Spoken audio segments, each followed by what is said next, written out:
It's time to pull those belts tight, race fans. The front stretch is coming at you, presented by Joe's Karting in Council Bluffs. Now, here's Dan Taylor and Dirk Houston.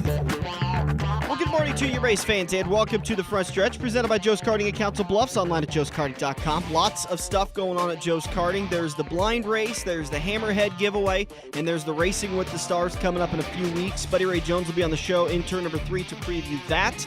And in turn number 2, we're going to talk with McKenna Haase, who, fresh off a interview process. It's a combine system that NASCAR has for the Drive for Diversity program. She was down at Daytona. Earlier this week, she stopped by the studios and did an interview when she flew back in. She's a little sunburned, so we're going to take it easy on her because that Daytona sun is a lot different than the Iowa sun. I'm telling you, the first time I went, I found that out. Amen. So we'll talk to McKenna in turn number 2. We'll talk to Buddy Ray Jones in turn number 3, and then we'll preview Talladega in turn 4. Dirk, good to have you back, buddy. Glad to be up and moving again. It was a rough week. You gave me a scare. Friday morning of last week when you called me, you were a little delusional when you were talking to me on the phone. I'm like, there's no way this guy's going to Kansas with me. He's staying home to recover. Oh, that's what I said. I mean, I wouldn't have done anything. Yeah. I mean, I would have said, take me to the motel room and, I'll sit there and watch the race and try and do the show. But that's all I could have done. We got upgraded. By the way, of all weekends for you to miss out, I feel bad for you because I know you were really looking forward to going. But we got upgraded to suite rooms. We had individual rooms with sleep number beds. And we got upgraded because I checked it. Nice.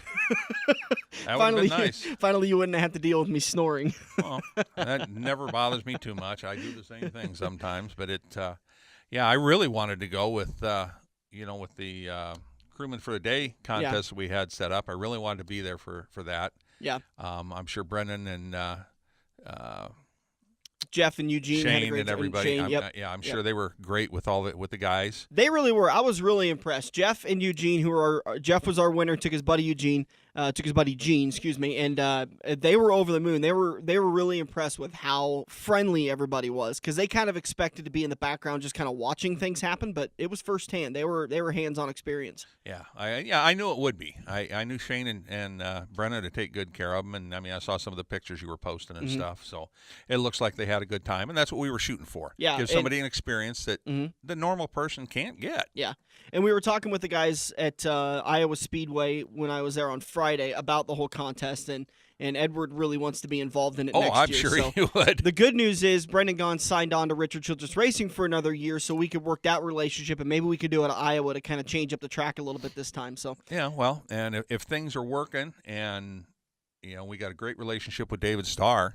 We might be able to do David Iowa would be with Brendan, good one, wouldn't he? And see if we can work Kansas in the fall with David. Well, let's talk about Kansas. You got to watch a little bit of it while you were locked up in the hospital.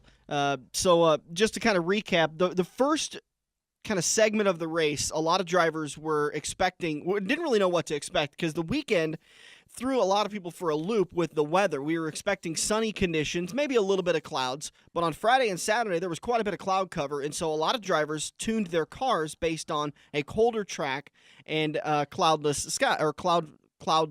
They set it up for cloudy skies. Cloud cover. Sunday came, and it was not a cloud in the sky, a little bit of wind. It was absolutely gorgeous, 82, so a lot of guys were having problems with their cars breaking loose, and so you saw a lot of cars that were really good early struggled at the end because they weren't able to keep up with the track.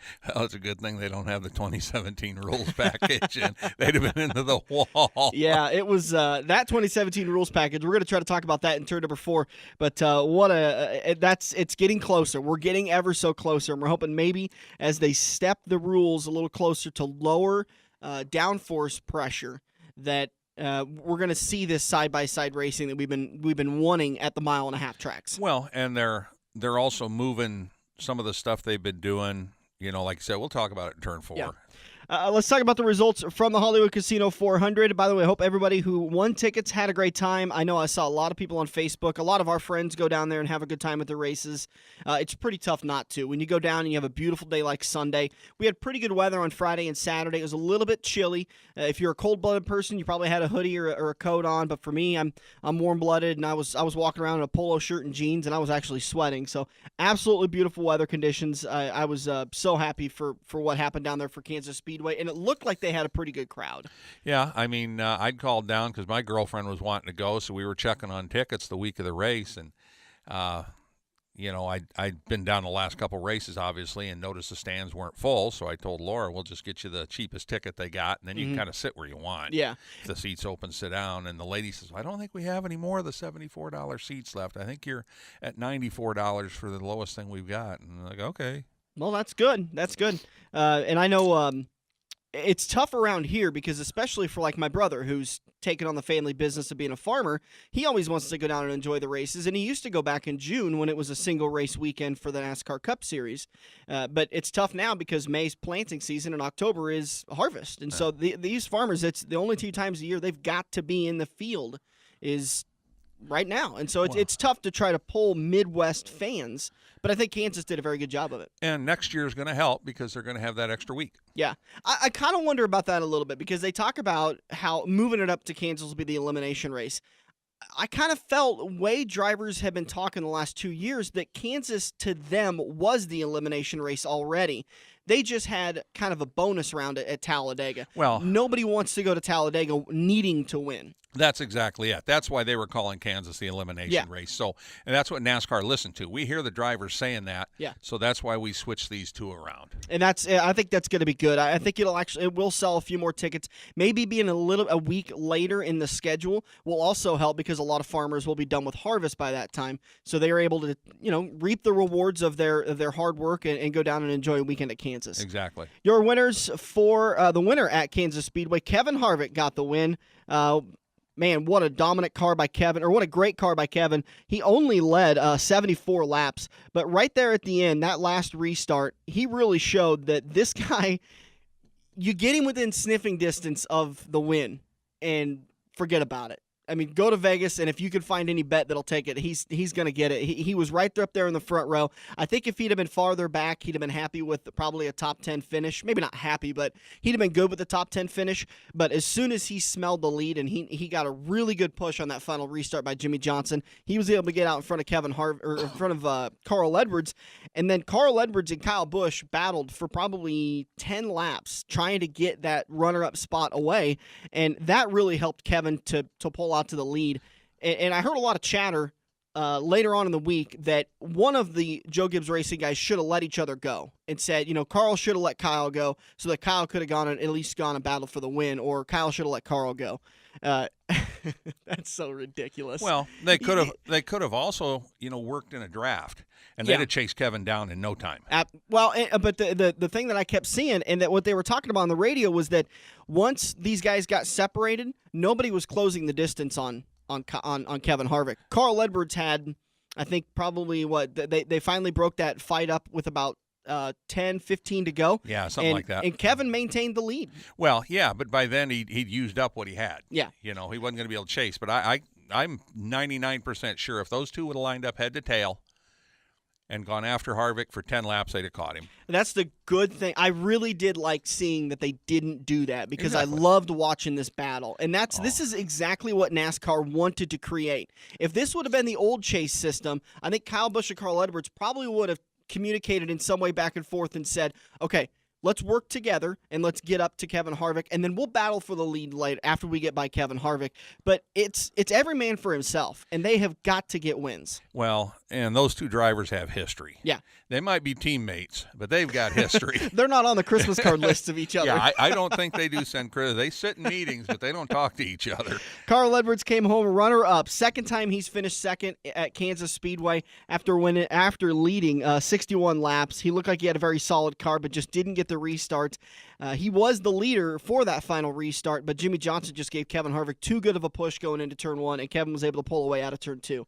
Edwards comes home second, Joey Logano third, Jimmy Johnson fourth, Kyle Busch fifth. Austin Dillon, Alex Bowman, A.J. Allmendinger, Matt Kenseth, and Casey Kane round out the top 10. Chase drivers that had rough days. Brad Keselowski finished 38th, garnered himself just 4 points, and now he's gone from having a nice cushy lead going into Talladega. Now he's on the hot seat. He's on the bubble. He might have to start really pushing, which of all these chase guys, Brad Keselowski's done it before. We saw this, last year or the year before? He went into Talladega too many points back. I think he was more than 45 points back, 47 points back last year. He was more than that back, so he had to win. It wasn't theoretically he's got to get a win. No, this was mathematically he had to get a win in order to move on, and he was able to do it coming out of 4. He is right now, in my opinion, the best restrictor plate driver out there. Yeah. I mean, Dale Jr.'s lost his edge. Up until like a year ago, I thought Dale was, and Brad learned all his tricks from Dale when he drove with him in the Xfinity Series or Nationwide Series at the time. And he sees the air just as well as Dale did. And he can drive from the front and keep people behind him. He did it at Daytona this year. You know, if he can get to the front late in the race, he's going to win the race. Yeah, he's and there is a lot of really good restrictor plate racers now. Matt Kenseth is very good. Denny Hamlin is very good. Jimmy Johnson has been good at times. Joey Logano trying to run through the field here. Martin Truex Jr. has shown strength at times. Even Ryan Newman. Ryan Newman's biggest quality is that he seems to have a wider bumper than everybody else. At mile and a half and shorter tracks, it's near impossible to get around Ryan Newman. I think he's very good at Talladega also. Agreed. All right, let's wrap it up. We'll head into turn number 2. We're going to talk with McKenna Haase, fresh off a flight from Daytona. We're all a little jealous because it's starting to chill up here in Iowa. We'll be back here on the front stretch. Joe's Karting in Council Bluffs has taken a page out of IMCA's rulebook and gone crate. These brand new low-emission engines will still have you white-knuckling it all through the Metro's fastest indoor facility. Joe's Karting is now friendly for all skill levels with their brand new Honda-powered engines. It's time to get to Joe's today and find out what drivers like Jack Dover, Shaylee Bate, and Andrew Kosiski have known for years. Located in Council Bluffs and online at joeskarting.com. That's karting with a K. We're hooked up in turn 2 and still showing the green flag on the front stretch. Welcome back to the front stretch, heading into turn number 2, and it's time to talk to somebody who, it's kind of exciting to say, could be the future of NASCAR. McKenna Haase. How you doing, McKenna? Good. How are you? Good. We haven't talked to you near enough this year. I always like to keep up to date with what's going on with you. So before we get to, all the fun NASCAR Drive for Diversity program, the Combine, and going down to Daytona, let's talk about your year at Knoxville this year. Racing the 55. Did I see that you got another win on the season? Yes, I did. I got my 3rd win at Knoxville. Awesome. This season. And I think we had 10 top 5s as well, and 3rd in the points championship, so which we actually clinched the final night because we were 4th going into the final night. So it wasn't, our goal was to win the championship this year, and so that was, not quite, we didn't quite meet it, but we also had like some unlucky circumstances too. Like my dad had emergency surgery at the beginning of the season, and he's my crew chief, so that was kind of just things were just different, I guess, and I was just thankful to be out there on the track, actually. Just everybody came together to help out, so that was awesome. So overall, pretty satisfied under the circumstances. In 3rd place for a weekly racing at Knoxville, you look at it, you've been racing there for a few years. You say it had been great to get 2nd, it had been great to get 1st, but still 3rd place. I mean, that's you say that, okay, you take that as what it is, but that's still a great spot. I mean, that's not 3rd place at some 10-car field, at some other track. That's some of the best 305 racers. Yeah, they're really – the competition this year was super, super stout. When you look at how many feature wins, like your top 2 guys had or have had overall at Knoxville, as well as 4th place and maybe even 5th place. So the competition in that class this year, I think, was the best it's been, at least since I've been there, and if not ever, in the 305 class. So. That 305 class, you go to Eagle. Eagle's very competitive and gets a good car count. So as long as you got a car count, you're going to see good racing in that 305 class. And there is a distinct difference between the 305s that McKenna races and the 305s that race at Eagle Raceway. You can't just pick up and head over to Eagle Raceway some weekend and race, because that's a Race Saver engine, which is a restricted engine. You've got an open 305. Yes, so we have approximately 150 more horse, give or take, depending on the car. But yeah, quite a bit, more speed. And obviously on Knoxville too, it's a bigger track. So your lap times. I think I turned like a 16.9 in my 305 and a 16.5 in my 360 this year at Knoxville. So not super far off there on lap times. And talk about that. You're kind of trying to work on 2017 is going to be up into the 360 series. Is that locked down now? Are you definitely in the 360 series this year for 2018? 17? We're definitely in the 360. We've raced it a few times. I think it's been kind of a tougher entry into the 360 just because I was hoping to get in sooner. But we obviously kind of had to get it organized, which took a little longer than expected. And so I think the first 3 shows that we ran were, some of the biggest 3 shows that we could have picked to run. Obviously the biggest of the 3 being the 360 Nationals. Yeah. So that was a huge show just to show up to for one of my first 360 races. At my first night in the 360, we had 42 360s at Knoxville, and they were there to get ready for the 360 Nationals. So competition was stout, and we ran 15th in the feature that night out of the 42, and my goal was just to make the feature. So I'm just excited to travel more with that and just to, kind of race some more regular races and get situated. Well, it's pretty tough. I think you're a Knoxville exclusive girl for the 305s. It's pretty tough to get good at something quickly if you're only doing it once a week.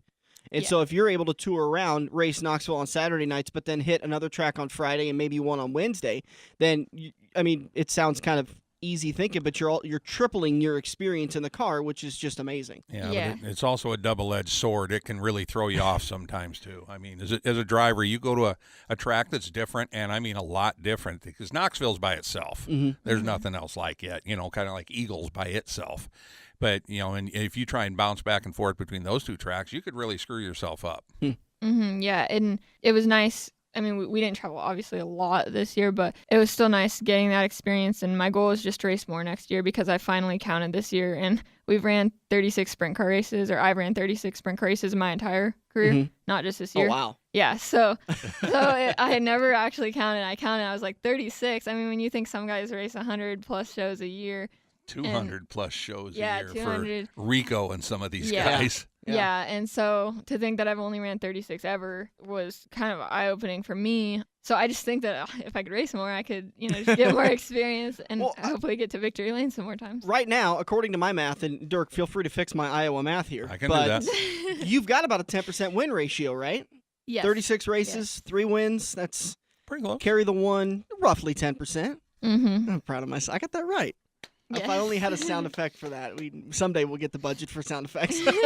But all right, so what happened? How did this NASCAR Combine come about? How did you get chosen? And was there a phone call, a letter sent to you? Did Brian France call you and say, "Hey, we want you to come down"? Well, yeah, I've actually known about the program for a while, and so you have to apply. And obviously applying is always available, and I just never did, just because if I would have gotten picked, my idea was just that I wanted to get successful on dirt first. Yeah. Like, I didn't want to not make it to sprint cars and then try that route. And so I waited, and last year they actually reached out to me. And so I started talking with them last year and continued that discussion into this year. And finally, I decided to apply this year and was selected one of 17 in the world. So that was a huge honor. And we just we got an email saying that congratulations, you've been accepted. And obviously it was an honor getting that letter, just because a lot of people don't get that opportunity. Yeah. Now, I know they've changed that program over the years. It kind of developed. Jack Roush kind of developed this deal. He called it his Gong Show back in the late 90s, and had his Jeff Burton and Mark Martin and stuff coaching these young kids. And it all started on the track and then developed from there.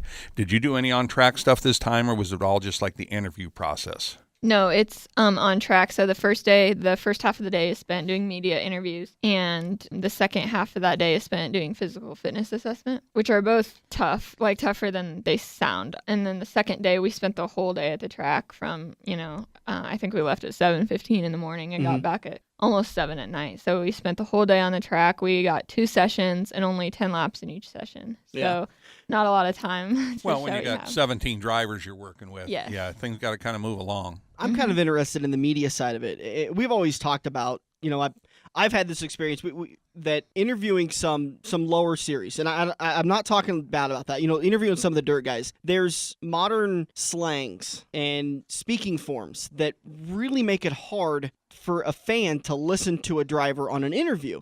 And so that media training, that's what they're trying to do, is clean up some of those grammatical errors, right? Yeah, so this year Bethune-Cookman University is who hosted it, and so the students actually do most of it. And it was interesting for me, I guess, just because it's kind of like the on-the-track stuff. You don't get that much time. Yeah. And so that's super interesting, because interviews are part of marketing in some sense, well, marketing is such a huge, massive process in racing, and to have the partners and the fans and everything. That's not 90% something. of racing. Yeah, that's not something that you can just kind of sit there and figure out about somebody in that short of time. And so I know that Rev, is mostly just looking to see who would be a good representative for the program, and as well as somebody that can be trained if they do need stuff to work on. Yeah. Well, they don't want you, to tighten up in front of a mic, or when the camera comes on. Dan and I have done in the last 2 years, I don't know how many interviews, and we get some and we walk out there going, God, that was a great interview. And we get others and go, can we just scratch that one? Well, and you can hear that they've got pre-canned. I mean, they're almost like political interviews. The candidates know what they need to say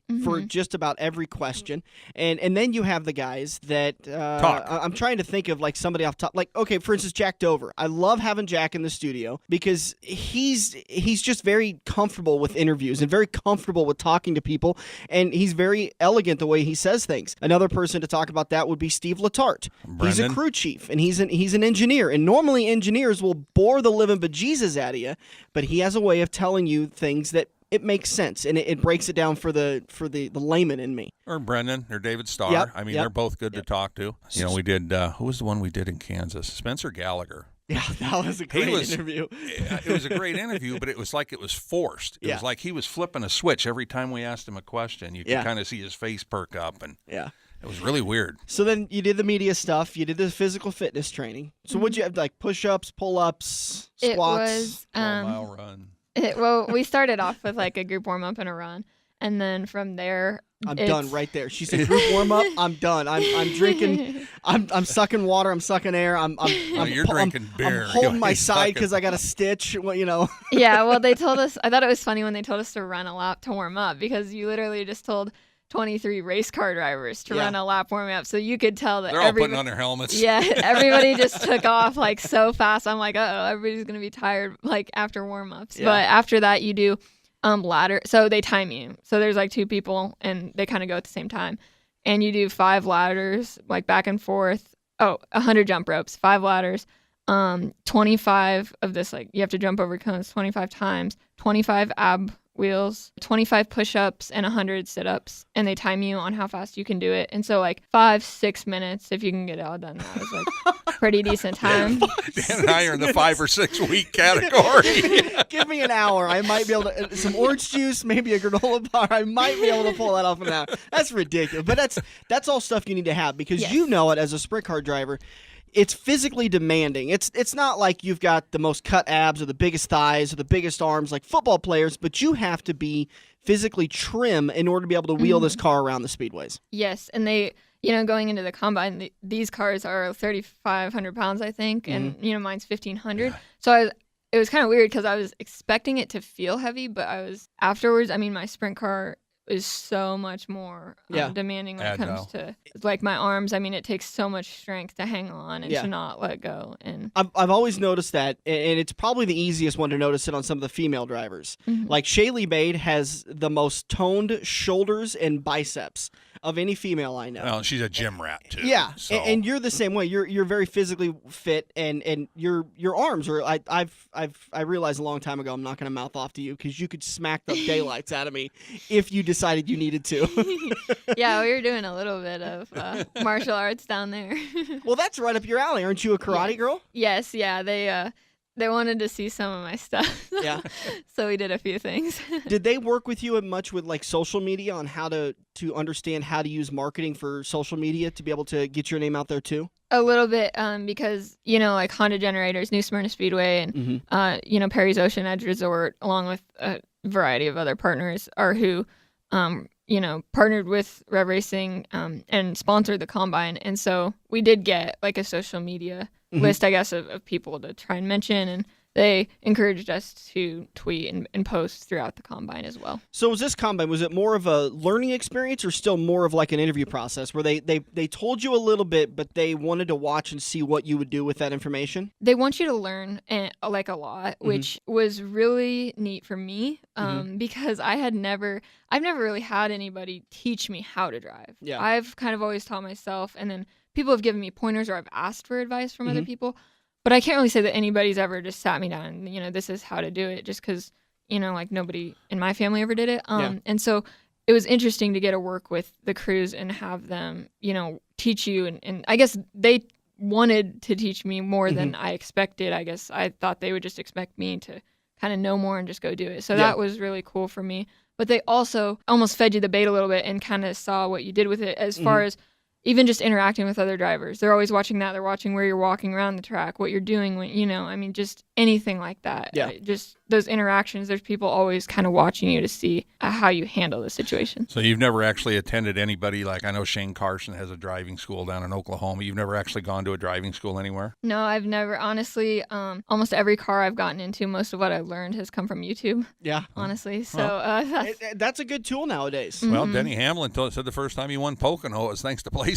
So yeah. he goes, I got 20,000 laps on this track at PlayStation. So What was it like having a spotter in your ear when you were out there actually on the track? That was so tough for me. I don't know. I'm so used to it. Well, the times, for instance, every lap they would say your time in your ear, which really almost threw me off just because I'm so used to going out there for like Knoxville qualifying, for example, and just giving it my all and driving the wheels off it and then coming in, rolling on the scales, looking over at the scoreboard and seeing what my time was. Yeah. I have not an ounce of clue what it was. Whereas this, every lap they're reading it to you, and it's crazy how that changes things because it's like you're trying to figure out what you should be doing different and stuff like that. Well, it's really interesting because we've been at Kansas and Iowa and listening to the different spotters talk because the drivers work with the spotters to say, I don't want to know lap times.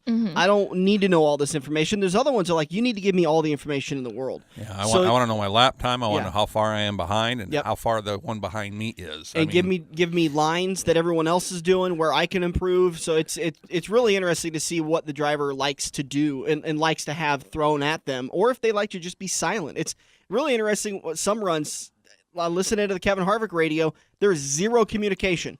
Just before they come in, they say, loose in. And so they'll make adjustments, and that's the only communication.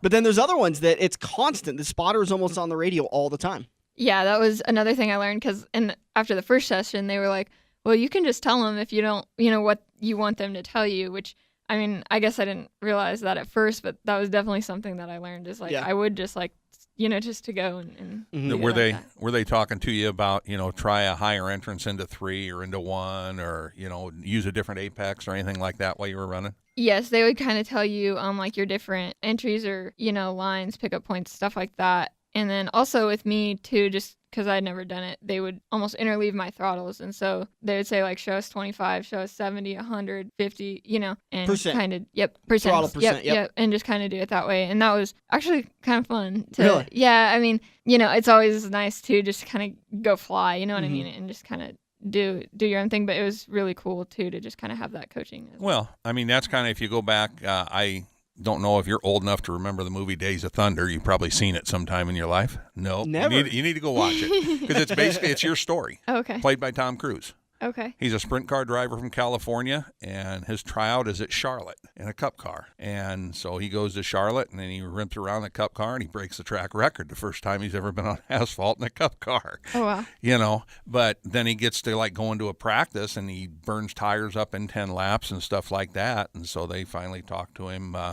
Who is it that plays Harry Hyde? Who's his crew chief? Oh, I can picture him. Shoot. Robert Duvall. Thank you. Yes. Robert Duvall's his crew chief, and he's telling him, now we're going to go out and you're going to run 10 laps my way. And he went 10 laps, and the tires looked brand new, and his time was faster. But he didn't know. So he knew what he did, and that was to spin the tires and get to the other side, Yeah, talk about that a little bit. You're going from needing your back end to be kicked out to you want that car locked in. Yes, that was pretty different just because I'm so used to just driving in wide open, and just having, like, being really smooth, kind of letting the car turn itself, and then, kind of compensating once it starts kicking. And this, it's just like you're kind of tight, like all the time. Yeah. And just because of the weight and the tires, it's like sticks, like it's pretty locked down. And so your throttle, if you're in and out quickly, it's not like it's going to dump the front end and you're going to go for a ride over the cushion or anything like that. Did you get multiple times in the car, and for how many laps? Just 2.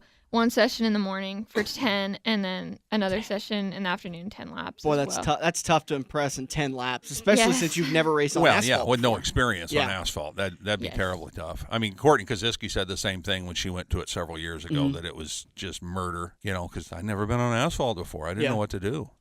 What was your takeaway from it? Do you feel like you impressed? I didn't really have, I didn't try to expect to make the team the first year just because that rarely happens. I must say, I don't feel like I was able to fully show everything that I had almost. I can't really explain why. I guess I felt like I didn't truly show what I was capable of, Yeah. which is frustrating for me in terms of, I felt like I know what I needed to do to be this much better, but I just didn't quite do that. But I'm also excited just to be, after this first combine, it's not like it's over. You get to work with these people and you get to go back next year, and, you made a ton of connections. And so I think that's what I'm most excited for. It's not just something where you go for 3 days and then, goodbye. I mean, it's more so the start of a new beginning no matter That's what. awesome.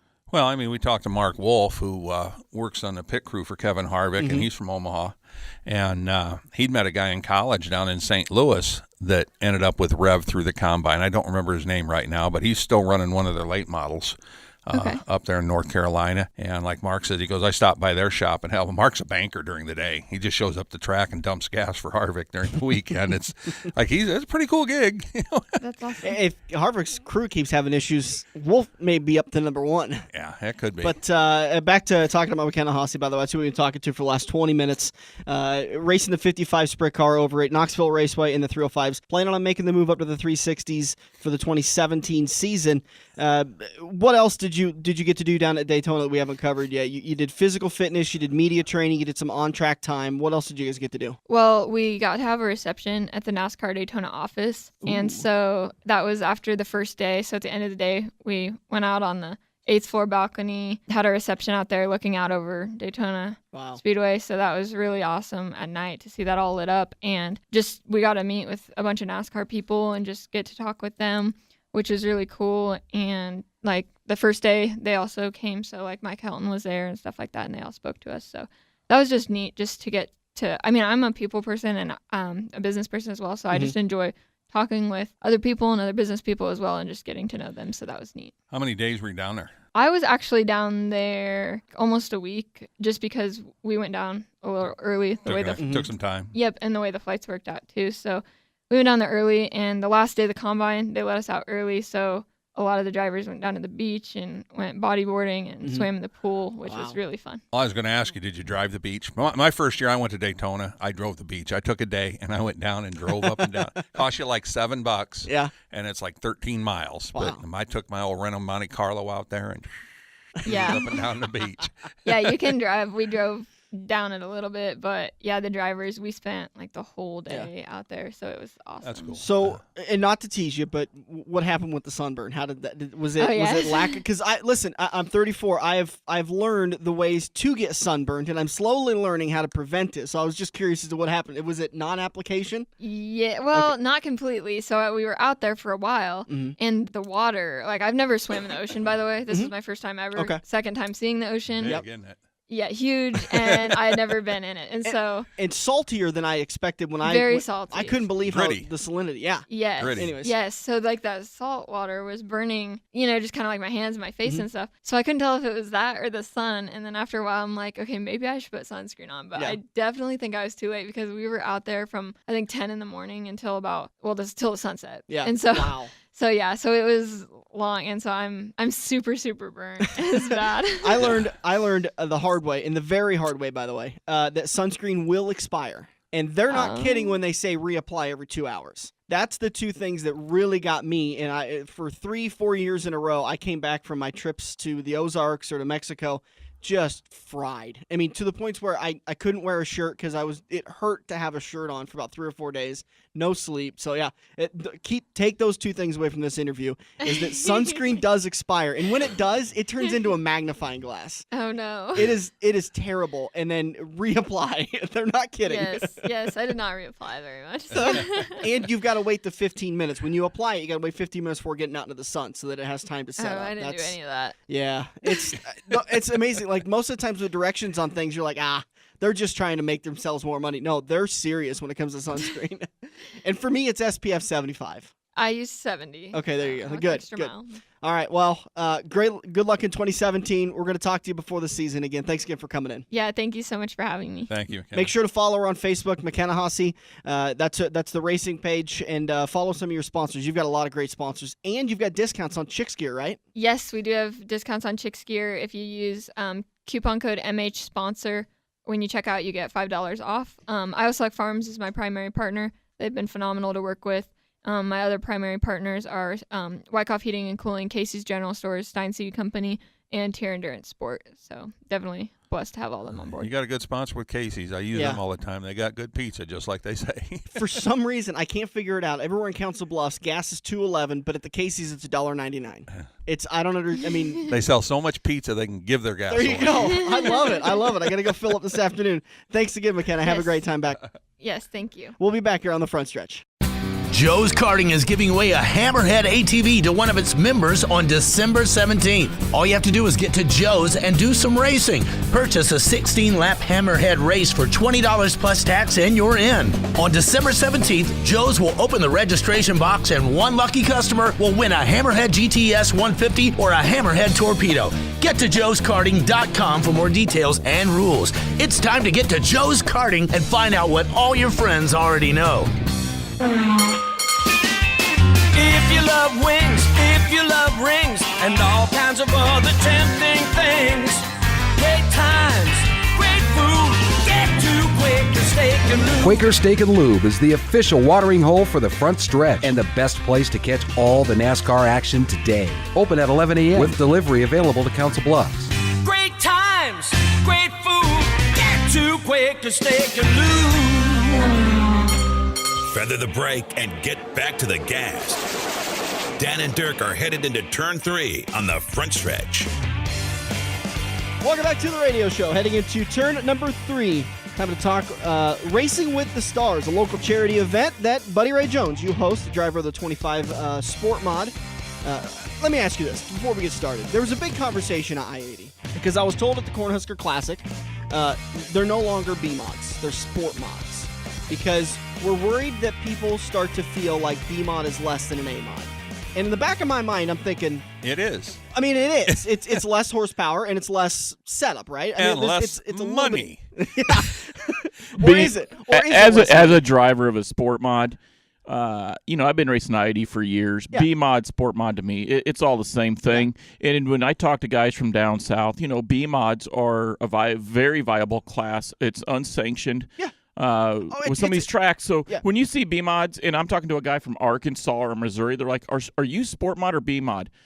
Well, it's just a 2-link 602 crate motor style car. So right away they see the parallelism and they're like, oh, okay, so yeah. So in other parts of the country, there is a difference between a B mod and a sport Not mod. really. Okay. I mean, I-80, it's a B mod. IMCA, it's a sport mod. Right. You could go down to Louisiana. They're called limited mods. Okay. USRA, I think, calls them B mods. USRA or B mods. Yep. Okay.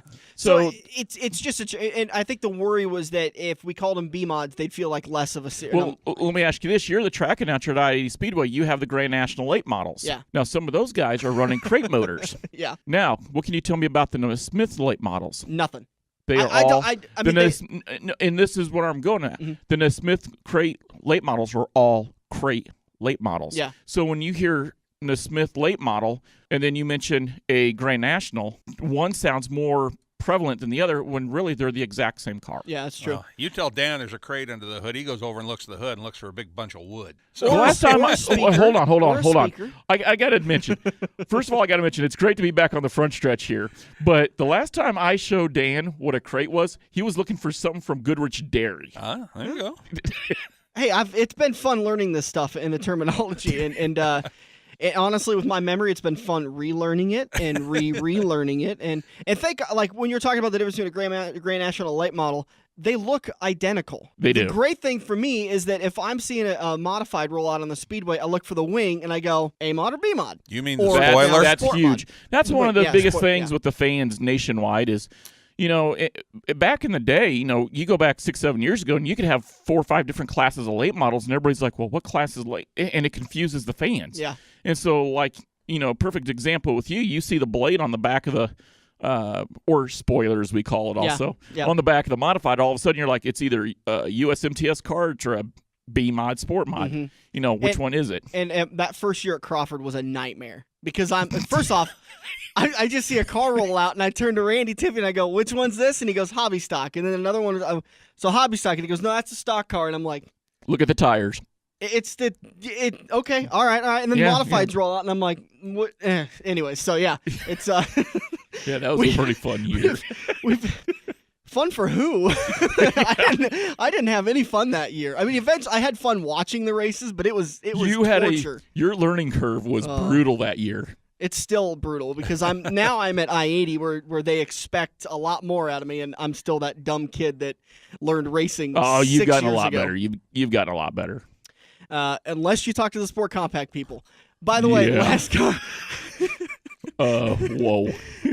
I can say this because I'm not at I-80 Speedway, but I've said the nicest things about Sport Compacts. All year long, I have said how much I love watching the Sport Compacts race. I make one joke about a single file heat race and these people, but whatever. I mean, it is what it is. I can understand. They come and they hear one time, whatever. I let it go. Well, what you don't realize is a lot of these guys in the Sport Compacts they take a lot of riffraff and like over the top teasing from the late model modified stock car guys. As a short guy, I can take it. I mean, I can understand it because I was always made fun of for being short. There's some really good talent in the Sport Compacts, and they put on some incredible races. I completely agree. The feature race that night on Friday night was probably one of the better ones of the weekend. If it hadn't have been for a couple of them on Saturday night, I think it would have been the best one. The modified feature at the end, that 12 thousandths of a second win, that blew all the other features away. But that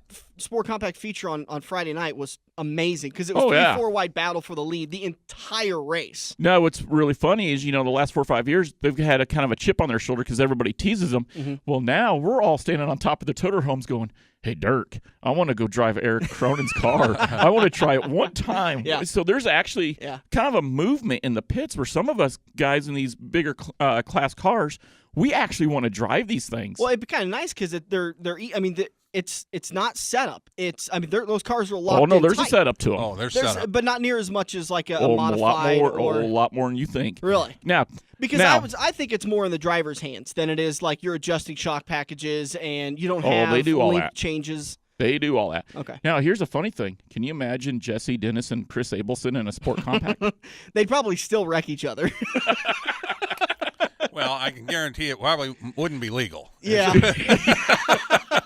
All right, we're 6 minutes in, and we haven't even talked about the Racing with the Stars. Oh, boy. The annual event you guys have going on every Ninth year. annual this year. It's coming back. What do you guys got going on? So last year, right at the last minute, I kind of changed up the format for the Racing with the Stars. Now, you've been there for this. Mm-hmm. Dirk, I don't know if you've ever been to the Racing with the Stars. I've been to one of them. Yeah, and it's a big deal at Joe's.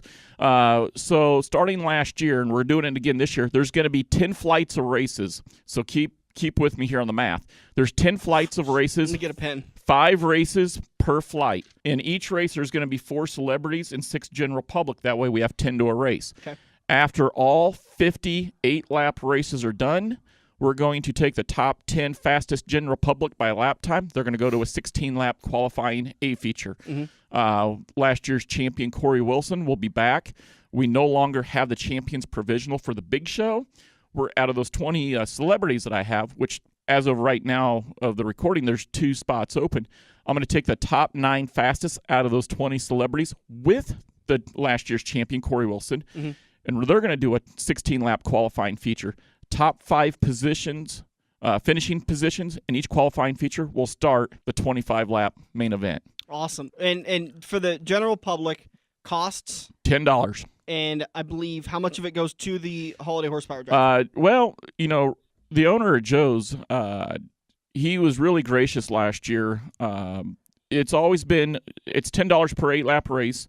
$3 goes back towards the Holiday Horsepower Drive, mm-hmm. and I believe last year the owner gave back $5. Okay, so he gave, and he it's probably ended $3. up losing some money on that because there's a maintenance cost, especially when you're racing these. Especially when Josh Most and his girlfriend, well, now fiance, are there. He proposed to her. I think he proposed to her. I think he put a ring on that finger. Don't be looking at me because I ain't never done it. I'm pretty sure. Josh or his girlfriend. Anyways, any ring on any finger. No, that's a good point. That's a good point. I'm pretty sure they're engaged now. I'm pretty sure. I didn't hear about that one. But I saw it on Facebook, and you know how Facebook tells the truth. Yeah, well, it can't be on the internet if it isn't true. We talked about that yesterday. The one thing I will tell you is that we do line up the races beforehand when we go out on the track. Mm-hmm. So you figure with the way the track is redesigned at Joe's, we now have 20 carts in the pits. We used to only have 10 carts in the pits. We now have 20 carts in the pits. So we can blow through 5 races in about 11 minutes. Yeah, and getting it lined up, I mean, it's very – if I go as a person and I go and pay, I buy 5 races or whatever. I do one. Now I got to go back up to the counter and tell them they need to let me back in, right? Or do they cycle? Do they cycle us back? You come up to the Racing with the Stars and you buy 5 races. Mm-hmm. You have to have a minimum 1 race break between your races. Good. So what they'll do is they'll take your 5 races and they'll go every other race. Yeah. Okay. Is what they'll do. And then even when you come into Joe's during normal operating hours, if you buy 3 races. By the way, Dirk, you don't want to see this guy race. If you buy 3 races, we just put you in 3 races. We don't want you to wait and come back and tell us. We'll just put you in the races. He's still bitter about the time I beat him. Which the only I reason can why understand. he beat me is because you went through the wall, exploded the wall.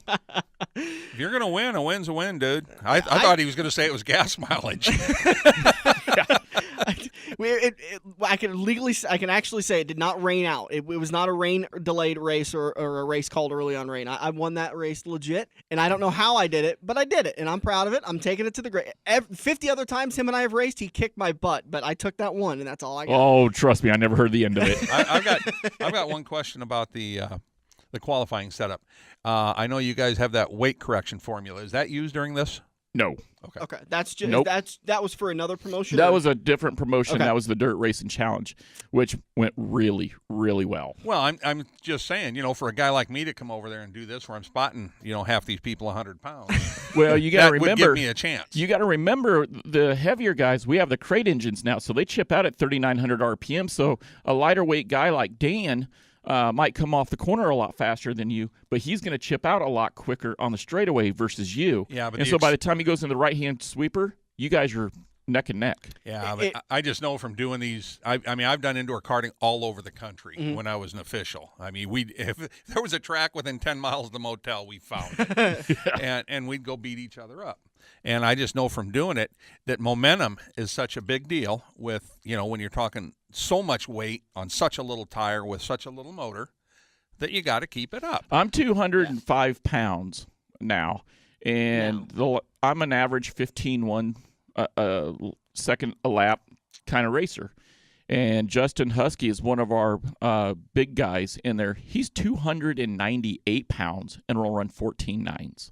Yeah, it really is interesting. It's hard to describe on the radio, but the way that chip works, when you're coming through that big sweep, just like you were just saying, the rev limiter kicks in at different times. So like a bigger guy, it's going to kick in later, and you're going to be able to carry that through the corner. So it really does equal out. Plus, it's eco-friendly. It heavily equals out the competition. And the bigger guys are always going to say, well, I didn't win that race because of my weight. That's fine. You can say that all you want to. One of my best customers, Dominic Mayer, he's in there racing one night, and I show up for a race, and he's like, oh, great, I got you. And I'm like, well, if weight's such an issue, you weigh, what, $105 dripping wet? I was like, and I'm giving up 90-some pounds to you.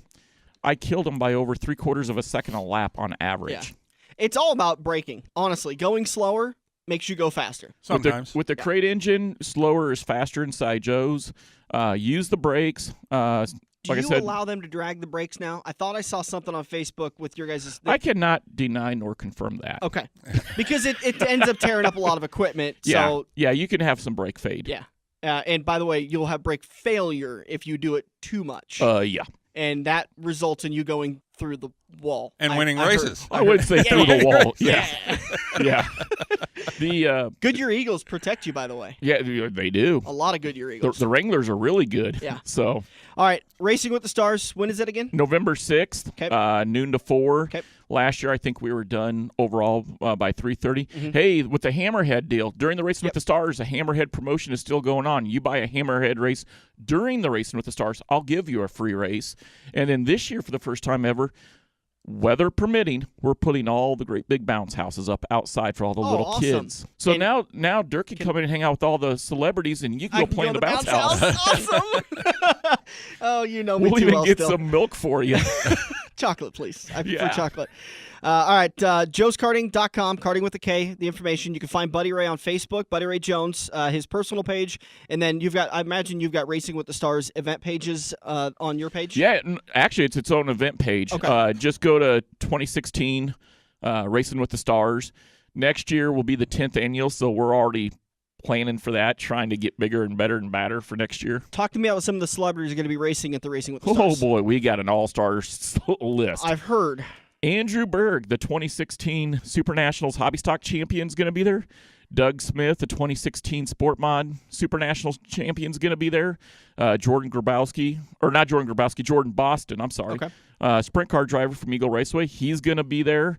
I'm trying to think of, man, the list is so. Brandon Damon, owner of Extreme Motorsports, who was the title sponsor for the IMCA Modified Series for IMCA this year, he'll be there. There's a chance that Daniel Gottschalk might show up, but he might be in the field harvesting. Mike Nichols, there's a name you've heard. Mike Nichols, there's a good chance that he's going to be there. Trying to think of who else. I'm trying to pull it up, but my internet's a little slow. Yeah. Bear with me. Yeah, I mean, But I've you're gonna be really put racing together almost everybody on the list. I've got 2 spots open as of the recording yet out of the 20 celebrities. But everybody but one person have all won championships. Dylan Book, the Adams County Speedway Modified Track Champion, he's going to be there at Joe's. Got a lot of guys coming out of Kansas. Cody Williams is coming out of Kansas. So, I mean, it's all over the board. But the thing is, you can race right with these guys you typically see in victory lane and holding up a big trophy. You could be racing with them, and you could be getting off the cart saying, I beat Mike Nichols. Also, I beat Josh. put the smack down. Austin." Yeah. Yeah, we're going to have a World Heavyweight Championship belt going to the winner. We're going to have trophies for 2nd and 3rd place. We're going to have Mylar resins for 4th through 10th in the feature. I do want to mention Mike Goldfuss of Goldfuss Fabrication and Shocks, a big racing supplier. Okay. They're doing a $25 reward to the highest non-qualifier. So if you finish 6th in the celebrity and 6th in the general public A-feature qualifier, then you'll get $25. And then Mike Bennett of Dynamic Drivelines, he's actually going to do $50 overall to the highest finishing celebrity and the highest finishing general public. And then not last but not least, Dave Archibald out of Shelby County Speedway. He sponsored a number of drivers. He's going to have Archie's Barbecue, and I know you like your food. I do love my barbecue. He is going to, this year, instead of walking tacos for $5 a plate, he is actually making homemade smoked pulled pork, homemade smoked pork loin, homemade smoked chicken, homemade macaroni salad, homemade smoked beans. I got a little premature excited. Not the first time. Any smoked mac and cheese? I don't think he's doing. I love smoked mac and cheese. But you go on the but there's event plenty page. Of great food. Oh yeah, $5 a plate, and he's donating all the food, and all the proceeds are going back to the Holiday Horsepower Drive. Yeah, awesome. Dan, you'd never make it though. You're not allowed to drink and drive, and I know you don't eat barbecue with no beer. He wouldn't make it past the concessions table. All right, buddy. Thanks a lot for joining us. 2016 Racing with the Stars. Yep. All right, buddy. Appreciate it, but have a good one, and good luck for this year's event. Make sure you find them on Facebook. We'll be back here on the Front Stretch. Are you looking to book your next outing? Look no further than Joe's Karting in Council Bluffs. Located just north of Bass Pro Shop, Joe's Karting can handle outings of well over 100-plus people. Bachelor parties, corporate outings, team building, birthday parties, and much more. Give Buddy a call today and reserve your outing. Joe's will even work with local restaurants to cater your event. Book yours today at joeskarting.com. That's karting with a K. It's time to get to Joe's and find out what everyone already knows. It's checkers or wreckers as we enter turn 4. On the Front Stretch, presented by Joe's Karting in Council Bluffs. Welcome back to the radio show. Heading into turn number 4, just about ready to wrap this baby up. Want to say a big thank you to McKenna Haase and Buddy Ray Jones for joining us in the studio and talking about their events. If you missed any part of today's show, you can always head over to the Joe's Karting YouTube page and catch all of the action one more time, because sometimes we talk fast and miss things, so maybe you could hear it. Yep. Let's talk about these rules a little bit for NASCAR. They are making 2017 adjustments so that They're lowering the downforce. Dirk, you kind of looked at this a little bit. What were some of your takeaways? Well, they're going to keep the balance the same, so they're taking some off the front end, some off the back. They took the spoiler width that they ran all this year and kept that the same, where they were experimenting with cutting the spoiler down 8 inches narrower. They decided not to do that because that was the real loose problem like they had at Michigan and Kentucky with the cars. So they went back to the 61 inches wide, but they're cutting it down 1 1/8 inches. It's going to be 2 3/8 inches is all the spoiler is going to be. I mean, you almost won't be able to see it on television. It's not going to be very big. Buddy, one of the years you went to Kansas with me, you were talking about how big that fin was when they were pulling the garage out, or the car out of the garage. I think it was Brad Keselowski's car you were watching them do that with. Now it's going to be about 2 3/8 inch. It's not going to be much to grab onto. Wow, that I would think that's actually going to free the car up quite a bit, I would think. Well, no, compared to what they've been running, they tried that same with 4 inches less on each side. And they tried that at Michigan and at Kentucky, and they had all kinds of real loose conditions. So they went ahead and gave them that 4 inches back, but didn't raise it back up. The height is what's 2 3/8 because it's all the way across. But that 4 inches on each side is really going to help them a lot. And they took the outside of the splitter off on the front, so now it's like a 1/2 inch. They made some safety changes, mandatory hood hatches, roof hatches at Daytona. More plating in the driver's compartment at Daytona, more plating in the floor at Daytona. They added 20 pounds to the minimum weight for these changes. They also changed the fin in the back. They said they tapered it, so I don't know if it's tapered from front to back or tapered this way towards the top, like a razor's edge on top. I think it's going to be front to back taper. Yeah, kind of like a little lip on there. No, it'll just be short in the front, where now it's like all 4 inches all the way across. I think it'll probably be like 1 inch to 4 inches. Okay. All right. And then restrictor plates, they are 1/64 inch smaller. What's that going to mean? Is that going to mean anything to me as a fan watching the race? Probably 5 miles an hour on the track. Less. Right. Because they're starting to get to where the engineers and they're finding these cars to be able to really push that 204, 205, 206 area consistently all the way around the track. They're fine-tuning these fuel injection units now after a couple years. And, I mean, they're going to be doing this for 10 years. Yeah. You know, they keep taking stuff away and they keep making more power, so figure it out. Yeah, and the idea is to keep these cars somewhere close to 200, because a consistent 200 miles an hour, we see stuff like we saw at Daytona 2001, where Dale Earnhardt Sr. was taken from us with an insignificant crash because the speeds are starting to get out of control. So NASCAR's got to pull these guys back just a little bit and say, okay, you're finding ways to go faster. We're going to find ways to make sure you go slower. Oh, and they'll keep doing it. Yeah. All right, Talladega today. It's a crapshoot. Who are you taking? I'm probably going to go with Keselowski because he needs it. Yeah. But I like Keselowski. Yeah, I know. I love Bad Brad. Harvick, it's one of these things where you got to take the guy that's on the bubble, and I think everybody's right with Keselowski. So I'll go. When you're picking a driver for Daytona or Talladega, you got to look at who's really good drafting. Yeah. I mean, you always say a crapshoot, and you're right, but I always look at who's good in the draft, who can draft good. Carl Edwards, I wouldn't count Carl Edwards out. Yeah, I would love to pick the winner of the race with 10 to go, because then I know at least they've got a much better, because it could be Brad Keselowski could be up front the entire time. We've seen Tony Stewart get wiped out as the leader, and he's down finishing in the 30th spot, which is the tough thing, because you spend the entire race literally worried the whole race. Is this going to be the lap my guy's taken out and the entire field's taken out?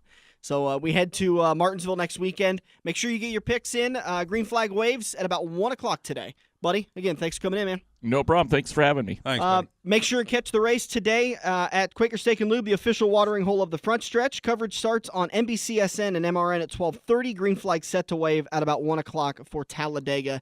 And again, thanks everybody for joining us. McKenna Haase, Buddy Ray Jones. Dirk, great to have you back, bud. Picks in by 1 o'clock, everybody. We'll be back next weekend to do it all over again. If you love wings, if you love rings, and all kinds of other tempting things, great times, great food, get to Quaker Steak and Lube. Quaker Steak and Lube is the official watering hole for the front stretch and the best place to catch all the NASCAR action today. Open at 11 a.m. with delivery available to Council Bluffs. Great times, great food, get to Quaker Steak and Lube. Are you looking to book your next outing? Look no further than Joe's Karting in Council Bluffs. Located just north of Bass Pro Shop, Joe's Karting can handle outings of well over 100-plus people. Bachelor parties, corporate outings, team building, birthday parties, and much more. Give Buddy a call today and reserve your outing. Joe's will even work with local restaurants to cater your event. Book yours today at joeskarting.com. That's karting with a K. It's time to get to Joe's and find out what everyone already knows.